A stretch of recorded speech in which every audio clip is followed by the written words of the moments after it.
पुण्यात 9वीत शिकणाऱ्या एका मुलीवर लैंगिक अत्याचार प्रकरणी पुण्यातील आंबेगाव पोलीस स्टेशन हद्दीत घडली आहे. आरिफ सय्यद असे आरोपीचे नाव.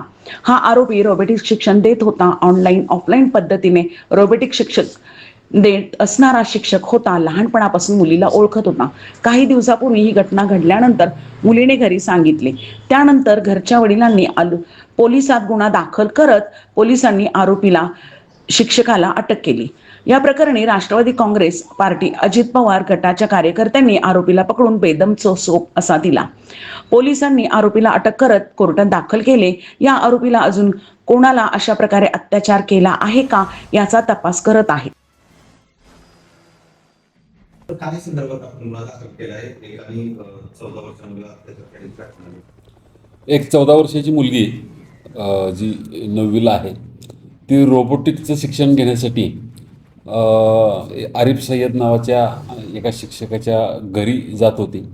ॲक्च्युली तो शिक्षक जो आहे तो अगदी लहानपणापासून म्हणजे ज्युनियर सिनियर KG पासून तिचा शिक्षक आहे. बऱ्याचदा ती मुलगी त्या शिक्षकांच्या घरीसुद्धा मुक्कामी थांबलेली होती.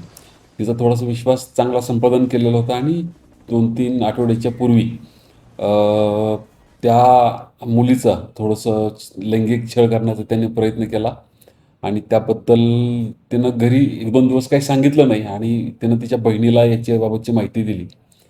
त्यामुळं त्या बहिणीनं लगेच पोलिसांना कळवलं. पोलिसांनी खात्री केली आणि पोलिसांची जेव्हा खात्री पटली तेव्हा लगेच त्यांनी पोलीस कंप्लेंट या आरिफ सय्यद याच्या विरोधात दिली. FIR दाखल केलेला आहे. कालच या शिक्षकाला आम्ही अटक पण केलेली आहे.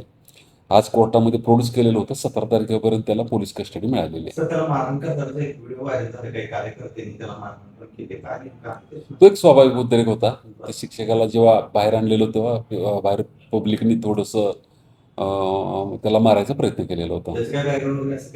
नाही. तो मदरशामधल्या मुलींना रोबोटिक्सचं शिक्षण ऑनलाईन आणि ऑफलाईन देण्याचं काम करतो.